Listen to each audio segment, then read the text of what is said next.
Ya, bersama kita pagi ini sudah ada Bang Ali Muchtar Ngabalin, tenaga ahli utama kepresidenan, dan juga saya ingin mengkonfirmasi juga nih ke Bang Ali nih. Saya ingin menyapa dulu. Bang Ali, assalamualaikum warahmatullahi wabarakatuh. Selamat pagi, Bang. Waalaikumsalam warahmatullahi wabarakatuh. Selamat pagi, Rip. Sehat walafiat, Bang? Siapa? Sehat walafiat. Alhamdulillah. Rati, apa kabar? Sehat. Istirahat sudah cukup, sudah cukup ya, Bang? Istirahatnya, Bang ya? Ya, masih ada sedikit karena begitu selesai dari kunjungan ke luar negeri itu langsung ke Bandung ya. Ini ada acara rapat kerja kantor staf presiden di Kedeputian 4. Jadi memang agak masih goyang-goyang sedikit lah kira-kira gitu. Oke, Bang, minta waktu Bang di sela-sela istirahat Abang ini nih. Kami menyebut Abang juga selain tenaga ahli utama KSP, ini juga pembina Komisi Pemangku Kepentingan dan Konsultasi Publik Kelautan dan Perikanan ya, Bang ya. Betul ya, demikian ya? Iya. Ya, betul. karena kapasitas Bang Ali bersama dengan Menteri Edi ini juga dengan posisi tersebut. Bang, kesaksian Abang seperti apa, Bang, kalau bisa kita review kembali, Bang, pada saat di bandara?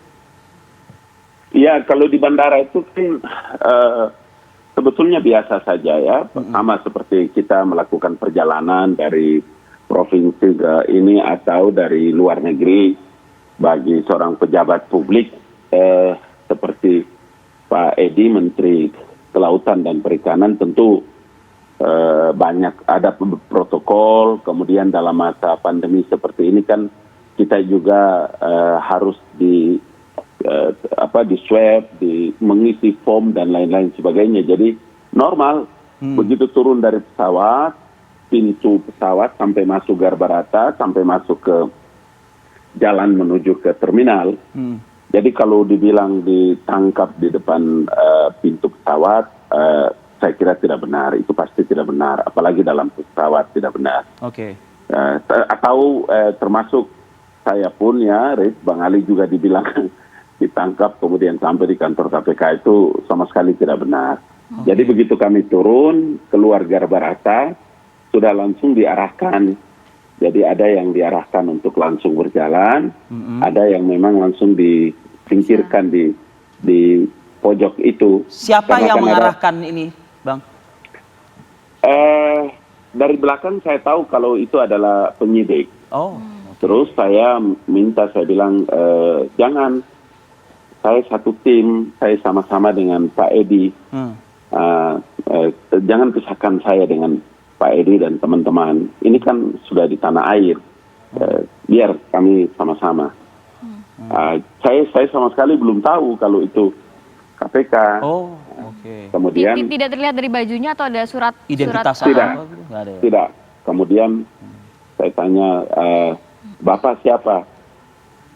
Kemudian dia menyebutkan kalau dari petugas KPK.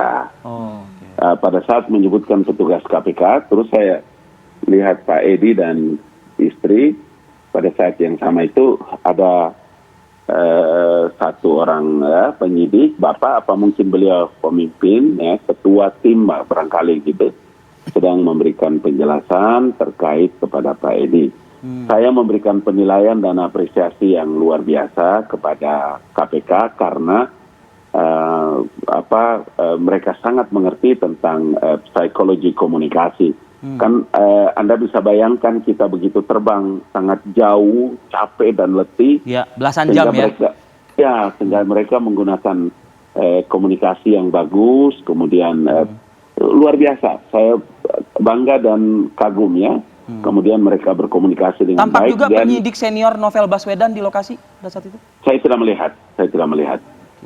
Tapi yang lebih luar biasa itu begini, Pak Edi itu kan sangat kooperatif. Diminta berhenti, diminta bicara, diminta ini, semua dengan sangat baik beliau ini. Jadi saya pikir memang faktor komunikasi itu menjadi penting. Siapa yang bicara kemudian macam-macam itu penting menurut saya. Bang Ali, saat di bandara adakah mungkin barang-barang dari rombongan diperiksa atau ada mungkin klarifikasi saat itu juga, Bang, di bandara?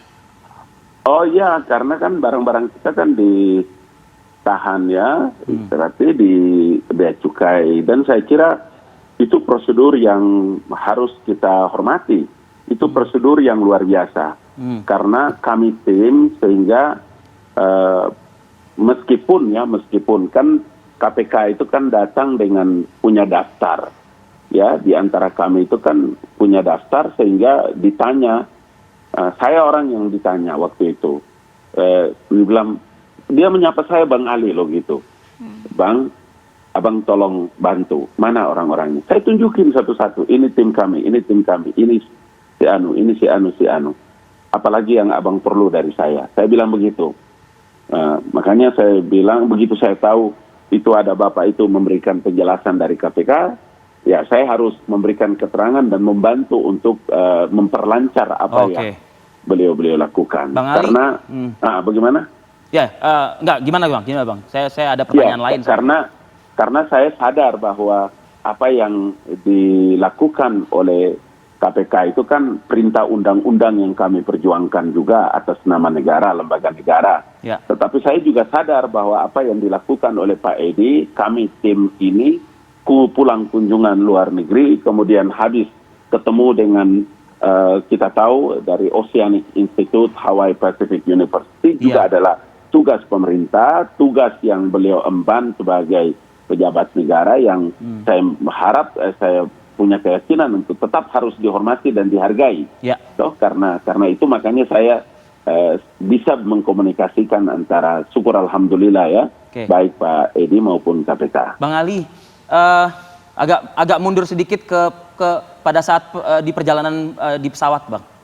Ada berinteraksi dengan Pak Edi Prabowo? Wah, enggak, karena begini. Karena seatnya beda ya? Waduh, bukan seatnya beda. Kami tidak bisa begitu naik pesawat langsung hilang, langsung ngorok, langsung karena tidur. Iya, itu asli, benar. Jadi sebenarnya lawatannya berapa lama Bang di sana Bang? Ini saya perlu jelaskan juga ya ke Pak Saris dan Rati bahwa kan kunjungannya itu yang paling pertama itu ada dua agenda penting. Yang pertama itu adalah terkait dengan langkah-langkah dan kebijakan yang beliau lakukan adalah Oceanic Institute, Hawaii Pacific University sebagai tujuan utama di Hawaii. Tetapi kebijakan pemerintah Amerika Serikat khususnya di dunia penerbangan itu semua yang masuk di Hawaii itu harus di-swab. Dan di-swab itu melalui negara bagian state yang Los Angeles ya, LA. Maka kami datang hingga di sana, kemudian tiba di KJRI, alhamdulillah diterima dengan baik, kemudian berkomunikasi, habis itu di swab, kita pulang tidur, sudah. Besoknya kemudian kita terbang ke Hawaii. Nah, sampai di Hawaii hari itu juga kemudian berkunjung, kemudian secara resmi saya melihat bagaimana aktifnya Pak Edi Prabowo menjelaskan tentang ruang kerja KKP-nya, kemudian luas Indonesia yang berpuluh-puluh tahun. Sebetulnya sejak dahulu ya kita tahu bahwa Oceanic Institute Hawaii Pacific University ini kan di Hawaii itu pusat indukan udang. Sehingga saya alhamdulillah bisa ikut melihat, menyaksikan bagaimana beliau memberikan keterangan, menjelaskan kepada pihak institut, university, begitu juga istri ada di situ beliau ya, kemudian teman-teman yang sangat aktif. Apalagi Pak Dirjen Slamet itu kan 32-33 tahun yang lalu kan sebelumnya kan pernah di training, dilatih di situ. Jadi saya membayangkan bahwa ada satu program yang nanti akan dilakukan oleh KKP lewat Pak Edi dan teman-teman bahwa akan mengirim anak-anak Indonesia yang memiliki expert dalam bidang udang, pengindukan dan lain-lain. Itu saya membayangkan seperti itu. Karena komunikasinya dan penjelasannya luar biasa. Nah, Bang Aris, kita dari Hawaii itu tidak bisa langsung balik ke Jakarta. Lagi-lagi ini menjadi kebijakan penerbangan Amerika Serikat. Maka kita harus kembali ke Amerika Serikat di San Francisco. Makanya di San Francisco itu kita lewat, kemudian bermalam, dan besok pagi-pagi kita sudah terbang lagi ke Jakarta. Begitu. Ya, Abang selama di pembina Komisi Pemangku Kepentingan dan Konsultasi Publik Kelautan dan Perikanan ini, cukup banyak nggak sih Bang memberikan semacam kayak pandangan, atau kalau dikaitkan dengan hal-hal yang seperti yang terjadi saat ini mungkin mengingatkan, mewanti-wanti atau apa gitu, itu menjadi tupoksi Abang juga nggak sih Bang? Begini, pada waktu Bapak Presiden mengangkat Pak Edi Prabowo menjadi Menteri Kelautan dan Perikanan itu, ada salah satu di antara tugas pokok yang beliau laksanakan itu adalah membangun komunikasi kembali dengan para nelayan. Itu jelas pesan Bapak Presiden. Karena kita tahu bahwa sebelumnya kan kantor KKP itu kan dijaring oleh nelayan tuh di Gambir itu. Kemudian para nelayan demonstrasi besar-besaran di depan istana. Jadi Bapak Presiden terima langsung beliau para nelayan. Itu artinya bahwa ada komunikasi yang tidak terkomunikasikan dengan baik, lancar dengan baik dengan para nelayan, antara KKP, Menteri dengan para nelayan. Sehingga begitu beliau dilantik, kemudian dua institusi di situ. Yang pertama, penasehat Menteri KKP yang terdiri dari para cerdik, pandai, Bapak dan Ibu yang kecerdasannya tidak diragukan lagi di situ, di penasehat. Tapi kami ya, saya, kemudian ketuanya itu Pak Profesor Dr. Effendi Ghazali, abang, sahabat dan guru saya. Kemudian beberapa teman lain, ada Mas Yugi dari dari organisasi dagang itu. Kemudian kami menjadi komite pemangku kepentingan dan konsultasi publik dan kebijakan publik. Jadi saya mau bilang bahwa kami itu sebetulnya komite yang berdiri atas kepentingan komunikasi antara nelayan dengan KKP. Makanya komite itu di-SK-kan oleh Pak Menteri, tetapi komite itu juga bertugas untuk menyampaikan pesan-pesan para nelayan. Makanya kalau beliau berkunjung, saya pernah mengikuti kunjungan ke Sorong, Papua Barat, kemudian ke Tegal, ke beberapa daerah itu saya selalu ikut. Dua kali. Karena dalam di sela-sela itu kan Pak Menteri kan tidak bisa langsung bicara dengan para nelayan.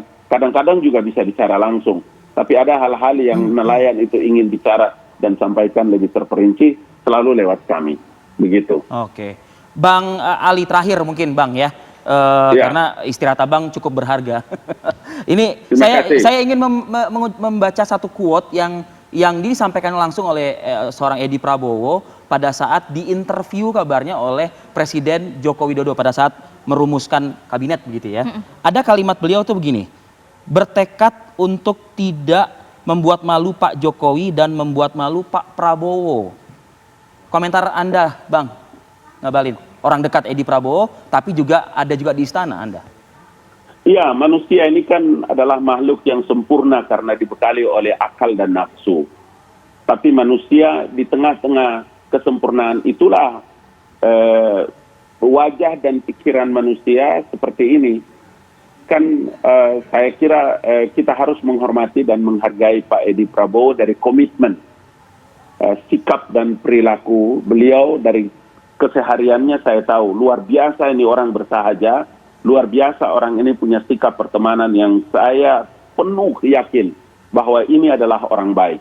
Jadi kalau tadi malam kemudian saya dikabari oleh kawan-kawan bahwa ada statement bahwa beliau, saya dikabari oleh kawan-kawan wartawan juga bahwa beliau dalam statement terakhirnya itu waktu diwawancarai kemudian mengatakan bahwa saya bertanggung jawab ini begini dan itu saya tahu seorang perilaku dan sikap patriotisme dari seorang Edi Prabowo itu saya mengenalnya bukan dalam sehari dua. Jadi kalau beliau menyampaikan pernyataan itu di depan Bapak Presiden adalah bentuk dari sebuah pernyataan dari orang yang diberikan kepercayaan, diangkat dan ditempatkan sebagai Menteri Kelautan dan Perikanan. Meskipun saya harus berrompi oranye saat ini yang bersangkutan, Bang E. Ya, inilah sebuah perjalanan kenyataan hidup. Ini kan masih proses, ya. Ini baru hari pertama, 1 kali 24 jam. Karena itu saya kira mari kita tetap memberikan penghormatan dan penghargaan karena watak dan kepribadiannya sebagai hamba Allah yang saya percaya dia adalah orang beriman, orang baik. Dan itulah kehormatan. Saya menghormati beliau. Saya kagum sama Pak Edi Prabowo. saya senang, dan tentu kepada keluarga semua harus tetap bersabar, harus ikhlas. Ini adalah sebuah perjalanan panjang yang harus Pak Edi lewati. Sebagai teman, sebagai sahabat, tentu saya akan terus memberikan dukungan dan doa dari luar. Begitu. Baik, Ali Muchtar Ngabalin, tenaga ahli utama kepresidenan dan juga Terima kasih. anggota komite Terima kasih. pengawas dari Kelautan Terima Perikanan. kasih. Terima kasih Terima kasih. atas waktu Terima Anda kasih. pagi ini. Selamat beristirahat lagi, Bang Ali. Terima kasih. Assalamualaikum Terima kasih. warahmatullahi wabarakatuh. Waalaikumsalam.